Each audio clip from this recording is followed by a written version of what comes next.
நாங்கள் எங்கே திரும்ப போயிட்டுருக்கோம் இன்றைக்கி. இது பெய்டு ப்ரமோஷன் கிடையாது, பிரியாணிஸ் அண்ட் பிரியாணிஸ் கடைக்கு தான் வந்திருக்கோம் நாங்கள்.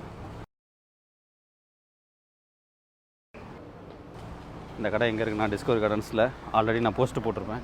கொஞ்ச நாளைக்கு ஊருக்கு ஏன் என்னாச்சு? இவன் பார்த்தாலும் ஏதாச்சும் ஒரு வீடியோவில் இறக்கி விட்றேன்னு சொல்லிட்டு வரமாட்டுறாரு.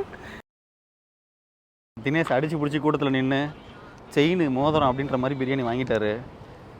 அவர் வாங்கின பிரியாணி என்னன்றதை நாங்கள் கடையில் உட்காந்து சாப்பிட முடியல. அதனால் வந்து வீட்டுக்கு போயிட்டு போடுவோம். ஓகே, மட்டன் பிரியாணி தினேஷோட ஃபஸ்ட்டு பைட்டு. என்ன சொல்ல போகிறாருன்னு தெரில. நல்லா தான் இருக்கு. நல்லா தான் இருக்கா? ஓகே. ரியாக்ஷன் வேறு மாதிரி இருந்துச்சு எனக்கு. கோங்குராவா? மட்டன் பிரியாணி தானே? நல்லா இருக்கு. ஸ்டைலா நல்லா இருக்கு, நல்லா இருக்கு. சரி, ஸ்பைசியாக இல்லை? கடையில் ரியாக்ஷன் இன்னும் யாருமே ரியாக்ஷன் கொடுக்காம சாப்பிட்டுட்டு இருந்தாங்க.